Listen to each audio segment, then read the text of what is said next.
Fala galera, tudo tranquilo? Bom, no vídeo de hoje é uma análise do episódio 7 de Skeleton Crew, o penúltimo episódio de Skeleton Crew. Muito interessante, descobrimos muito mais coisas aí sobre a própria barreira, sobre a questão de etching, né? Essa ligação até com a Right Republic, né? Aquela teoria da Right Republic, da Alta República, né? Que nós já tivemos aí em relação a livros, né? Aos quadrinhos também de Star Wars. Então, tivemos mais coisas dessa relação da teoria. Tivemos também um pouco mais, né, até dessa questão da Casa da Moeda, né, o próprio supervisor falando pela primeira vez aí. Vamos falar disso tudo e vamos começar justamente com os pais. O episódio já começa mostrando pra gente que os pais eles fizeram um tipo de conector, né, aquele comunicador para se comunicar, obviamente, com as crianças, para mandar a localização para as crianças, o que nem foi preciso, até porque a KB já tinha as coordenadas salvas, as coordenadas gravadas, eles conseguiriam ir pra etching de qualquer forma,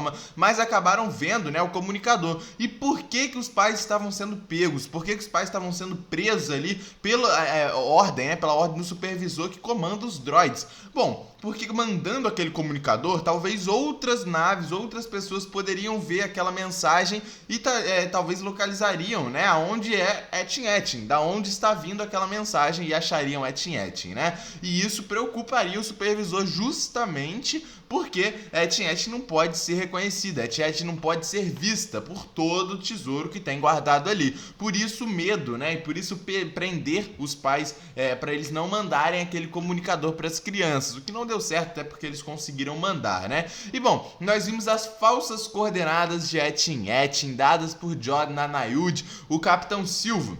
Ele entregou as coordenadas de etching verdadeiras pro Brutus, mas pareceu ser falsa justamente pela barreira. A gente olha aquele planeta ali e a gente não vê etching. A gente vê um planeta cercado por uma tempestade elétrica que é impossível de você passar. E justamente essa é a barreira, galera. Uma barreira programada para apenas naves de etching, naves da Antiga República conseguirem adentrar ali. Naves até da própria Nova República, pelo que a gente viu lá no final do episódio, já que o Silvo, né, o Jod se passa por um emissário da Nova República quando ele entra lá no final do episódio em etching.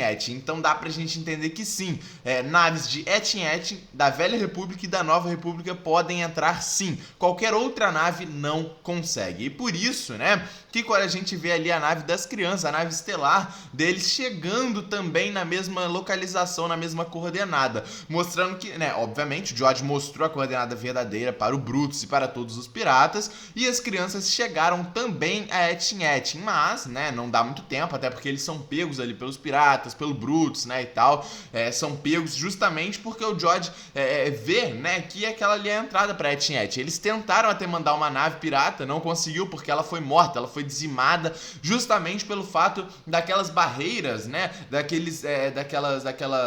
aqueles portos elétricos que ficam em volta da barreira de etching só localizarem naves de etching e da Velha República para poderem entrar. Então naves piratas comuns não conseguem adentrar ali, entende? E isso justamente, né, para ninguém conseguir roubar aquele tesouro que o Tech-Renoid, né, o pirata Tech-Renoid conseguiu entrar em etching, né? Mas o Brutus acaba sendo morto. Brutus acaba indo de arrasta pela mão do Silvio. E como eu falei pra vocês na análise do episódio 6, obviamente o Silvio em algum momento iria retornar como um capitão dos piratas. Até porque ele mesmo fala pro Brutus nesse episódio: eu tenho a tripulação na minha mão. Eu tenho toda essa rapaziada na minha mão. Porque eles obedecem ao Silvio. E eles não temem ao Silvio. O Silvio tem muito mais moral com a tripulação do que o próprio Brutus, e isso é especificado, né, e exemplificado justamente nessa cena aqui, o cara mata o Brutus e todo mundo fica do lado do Silvio,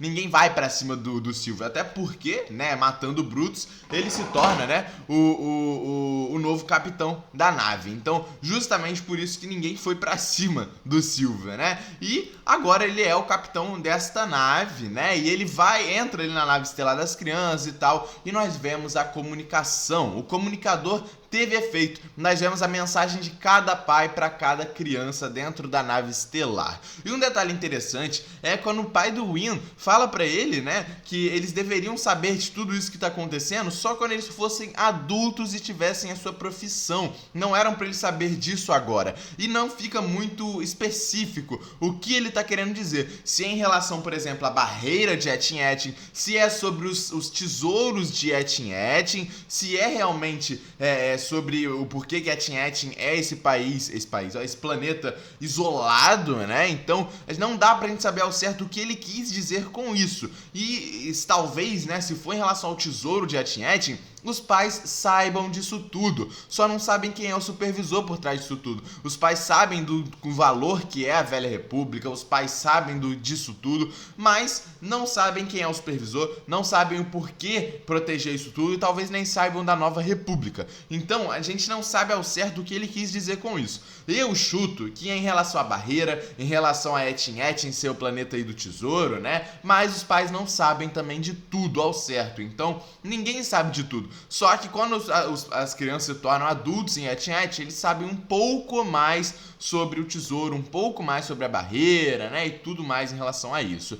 E uma coisa muito interessante que nós vimos também nesse episódio foi a não reivindicação. Quando a Fern fala ali pro 33, né, que não reivindica e que quer a nave para as crianças, o 33 fica do lado deles. Isso é muito interessante, porque era pro 33 ficar do lado do seu capitão, só que na nave do capitão. E a nave do capitão é a nave dos piratas, não a nave estelar das crianças. Então faz sentido sim o 33 ter ficado do lado das crianças naquela cena e ter mandado o Silvio embora, né? Só que também não faz muito sentido o que acontece depois, né? Até porque a gente vê, né, na prática, como que apenas naves da Antiga República, provavelmente da Nova República e de Etin Etin, conseguem passar pela barreira, né? Tanto que quando eles passam por aqueles portos de eletricidade, os portos ficam verdes, mostrando que eles podem passar e as outras naves não. Então isso foi muito interessante, a gente vê como que a barreira funciona na prática, né? Muito legal. E por que o supervisor de Etin Etin fez dessa forma?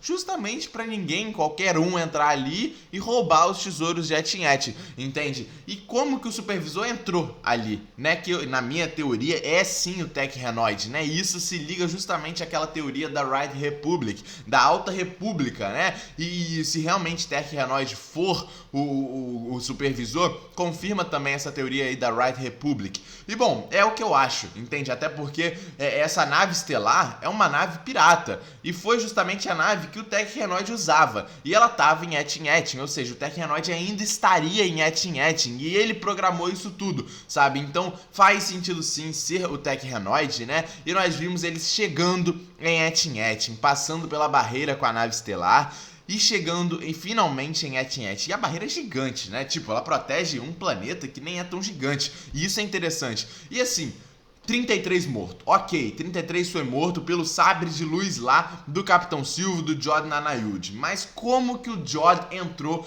na nave? Esse é a grande incógnita. Vamos lá. Primeiro, né, o 33 poderia ter atacado de outra forma? Poderia, né? Mas ele quis atacar de uma forma pirata, até porque não é natural os piratas terem um sabre de luz. Então, na ideia do 33, ele nunca que ele iria imaginar receber um golpe de um sabre de luz vindo de um pirata. Então, por isso que ele atacou daquela forma, já não saiu atirando, nem nada do tipo, né? E acabou morto por causa disso. Mas como que o Jod entrou na nave, galera? Não faz sentido, isso aqui não faz sentido nenhum, calma aí, cara. Porra, ele foi mandado, ejetado da nave, tava lá na nave pirata ainda, né, na grande nave pirata com a tripulação pirata. Como que ele entrou na nave das crianças? Ele não tava na nave das crianças, entende? O 33 tirou ele na cena anterior, quando ele apaga o Jod, ele tira o Jod da nave. Como que ele volta pra aquela nave? Não tem como ele vir de outra nave, até porque a barreira não deixa outra nave entrar. Como que ele entrou na nave das crianças? Ah, ele tem a força, ele comanda a força. Mesmo assim, não é uma justificativa de como o Jod teria entrado dentro da nave das crianças, da nave estelar. Não faz sentido e não explicaram como ele fez isso, cara. Então, realmente, cara, isso aqui ficou muito perdido, né? E bom, as crianças finalmente chegam, né, em Etin Etin, a gente vê a grande chegada deles, os pais também vindo, e o supervisor fala pela primeira vez, e engana mais uma vez a rapaziada, né? né, os próprios moradores de Etin-Etin. Quando chega, o supervisor fala que aquilo ali é uma nave da Nova República, para os moradores não se assustarem, até porque, né, não tem como outra nave chegar, entrar, passar pela barreira de Etin-Etin. E essa mentira que o supervisor conta para os moradores prova pra gente que isso tudo pode ser uma grande mentira. O supervisor nunca apareceu, o supervisor nunca teve contato com ninguém, justamente porque ele pode ser o Tech Renoid, entende? E alguém, um dos moradores, sei lá, né, saber da história do Tech Renoid, e na história o Tech Renoid está morto. O grande pirata que descobriu Etin-Etin está morto. Só que não, galera, ele é o supervisor, eu tenho certeza, 100% de certeza. E esse detalhe, né, dele ter falado ali que estava chegando uma nave da Nova República e era um emissor da Nova República, é também uma grande jogada, galera. Por quê?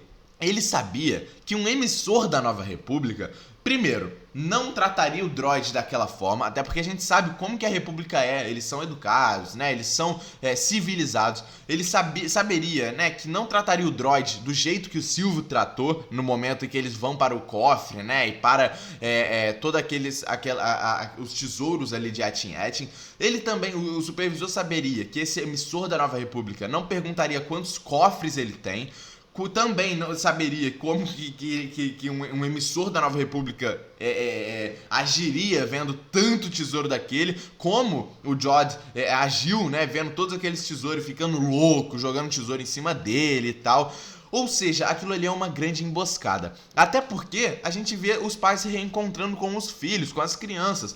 E, obviamente, se fosse, né, uma reposição ali, né, da Nova República, um emissor da Nova República vindo conferir também Etin-Etin, a gente saberia, galera, que não faria sentido o supervisor deixar os pais encontrarem com as crianças perdidas. Até porque seria uma análise de rotina ali, né, de um emissor da Nova República. Ele nem estaria com crianças desaparecidas, no caso. Então aquilo ali é tudo uma emboscada, galera. Obviamente o supervisor sabe que o Jod é um pirata, que ele não é um emissor. E vale lembrar que esses droids de Etin-Etin, eles têm essa câmera no olho deles. Até porque é uma câmera que claramente todos os droids, eles passam essa câmera para o supervisor, claramente. Então o supervisor tá vendo tudo. E o supervisor sabe que o Jod não é um emissor da Nova República. E isso tudo é uma grande emboscada. Então a gente pode esperar, o Jod emboscou os pais ali com o sabre de luz. Óbvio que não, galera. O Jod pode estar achando que ele tá se saindo na melhor, mas não tá, galera. O supervisor sabe,